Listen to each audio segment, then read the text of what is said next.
A supply chain is a series of processes and activities that flow across a range of different businesses and integrate to produce and distribute products and services for consumers. And these supply chains exist only because of customer demand. And what is demand? Simply put, it indicates the need for a product or service. Every aspect of business planning, from purchasing materials to planning manufacturing delivery, hinges on successfully understanding your customer's demands. And one needs to understand this demand in order to forecast it.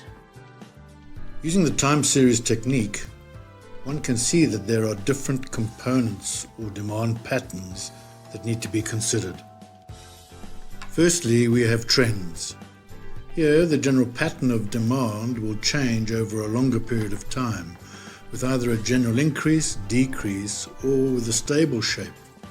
Secondly, cyclicity. Cyclical demand shows wave-like patterns which take place over several years. The cycle is a repetition of trends in certain time periods, maybe a quarter growth. Seasonality. Here, observations and patterns occur over a shorter time frame, such as days, weeks, or months, but always within a 12-month cycle. These seasonal demands can be caused at different times of the year, for example, special religious observations such as Eid al-Adha. And lastly, randomness. This refers to unexpected events that can distort trends that otherwise exist, such as natural disasters, perhaps changing the demand for bottles of water, or an outbreak of a disease increasing demand for certain medication. You get two different types of demand, namely independent demand, such as the order for 100 cars, and dependent demand, such as needing to order 5 tires per car, so you'd have to order 500 tires. Therefore, the tires are dependent on the amount of cars that are being ordered.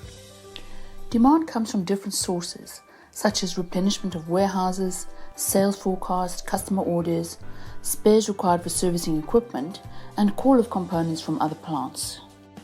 Most products used in the house, like dishwashing liquid, have a pretty stable demand pattern, whilst the demand patterns for things like shoes are less predictable. These are known as dynamic demand. So of course, demand planning is very important. Demand planning is completed in 4 steps as a continuous process. 1. Aggregate customer forecasts, planned orders, and backlog which account for the total demand over the planning horizon. 2. Review and build a draft demand plan under the demand time buckets. 3. Communicate the demand plan. 4. Review the scenarios in an executive meeting. We do aggregate planning because it's easier to forecast the expected monetary value of total vehicle sales in a country for the next year than to forecast car sales by each auto manufacturer and then add them up. The monetary value is the sum of, or the aggregate, of all expected motor vehicle sales based on inputs such as inflation, economic growth, and consumer earning levels, etc. Remember too that products have a life cycle, which typically ranges over 4 stages. 1. Launch, also known as introduction. 2. Growth, where the sales rise.